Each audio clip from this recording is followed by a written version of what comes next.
Hi guys, my name is Sarah. Yeah, welcome back to my channel. In today's video, we will be making a pencil skirt, and here are the measurements needed: waist circumference, hip depth, hip circumference, bust distance, that is nipple to nipple distance, and skirt length. Please subscribe to my channel if you are yet to. Let's get started.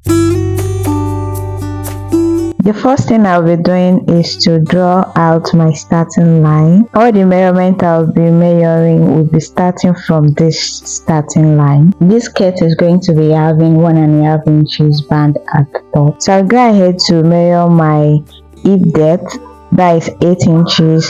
So I'm marking it the other side to get the accurate line. So I place my ruler to draw a line across. The next thing I'll be doing is to mark my skirt length, that is 18 inches. I'll be marking it on the other side, 18 inches, to get a straight line. At the down part, I'll be adding 1 inch for seam allowance. The next thing I'll be doing is to mark my waist circumference, that is my waist divided by 4. So I'm marking 7.5 inches plus 2 inches. That will serve as sewing allowance and gap. The next thing is my hip line. So I'll be marking my hip divided by 4. So I just marked 9.5, but my actual hip is 8.5 inches. I want a free skirt, I added 1 inches. I just measured again what I have on the hip line. I'll be marking it on the skirt length minus 1 inches.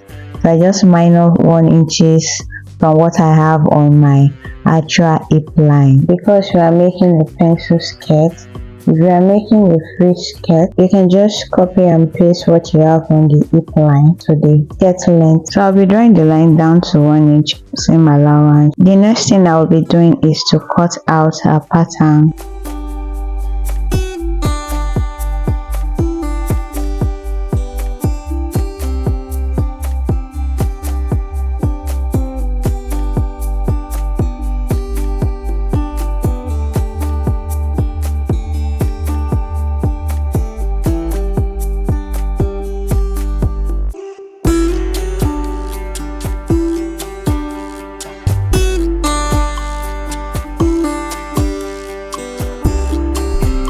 To cut the back pattern, I'll start off by placing the front pattern on the back pattern, just like so. So I'll be taking my masking tape to tape it down to prevent the paper from being shaken when I'm cutting it out. The next thing I'll be doing is to minus ½ an inch from the zipper allowance to prevent zip bulging. I will go ahead and place my ruler to draw a slant line from the starting line down to the hip line. The next thing to do is to cut out our pattern by using the front pattern to cut the back pattern in this manner.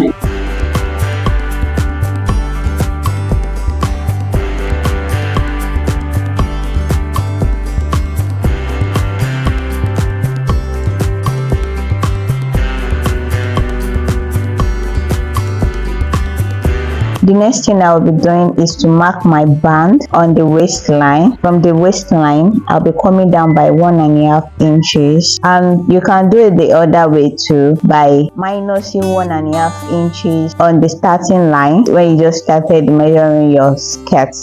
So at the upper part, that is the starting line, you can leave about 1.5 inches out when you are measuring your skirt hip depth, skirt length. So you can minus 1.5 inches at the top. I just decided to do mine this way. I'm labeling the new line as front band, also the side as zipper allowance, then the second line, that is my hip line, the third one as my skirt length. After labeling, this is what we are having. This is how our pattern looks. So I'll be going ahead to cut the front band, that is the band. I'm cutting the back and the front band together, and here we are having the front and the back band cut together. I'm labeling the back band, and I will be going ahead to minus 1.5 inches. Noticing this just because I cut the band out from the skirt. And there is another method that you will leave about 1 inch or 1.5 inches ahead of the starting line. You will measure the hip depth, hip circumference, skirt length right above the starting line in this method.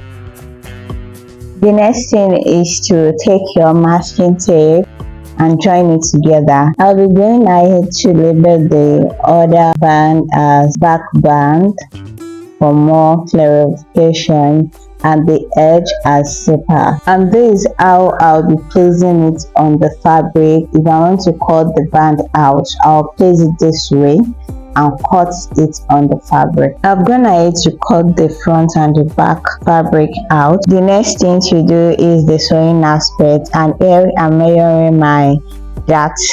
That is my nipple to nipple measurement, that is 3.5. I'll be going ahead to notch my dart for me to know where my dart is. My front skirt and the back skirt is placed together, so I just notch my dart now.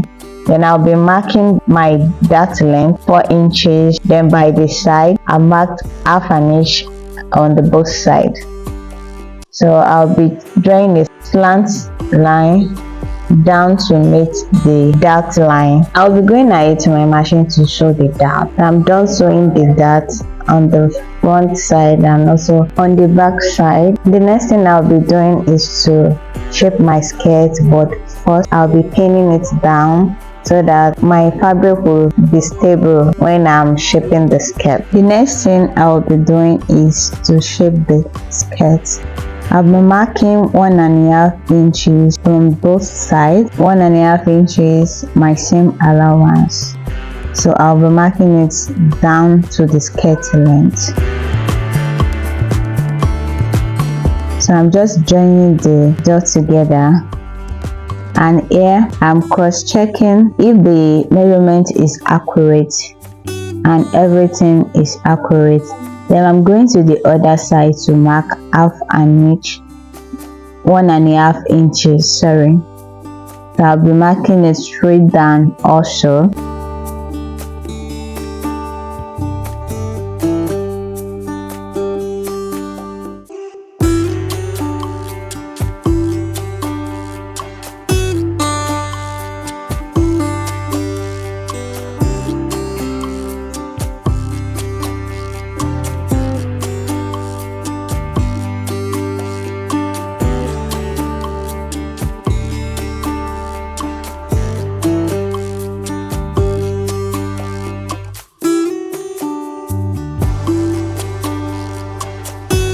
I'll be joining the band to the skirt. The depth of the band is 2 inches, 1/2 inch for the seam allowance, while 1.5 inches, while 1.5 is for the band. I folded the band into 2 equal halves, then I notch. So I'll be starting from the middle part that I notch. I'll be cutting to my machine to sew it. When I'm done sewing, I'll be flipping it over, then turn it in and sew it. So I'm done sewing it round, and this is the outcome. The next thing I'll be doing is to fold and iron my zipper allowance. When I'm done folding it, then I'll be placing the zip this way. After fixing the zip, I'll go ahead and fold in the down part of the skirt. After joining the band to the skirt and folding the down part of the skirt, this is how beautiful and nice the skirt look, and this is the back part. Thanks for watching, guys. If you are yet to subscribe, please subscribe to my channel. Thank you.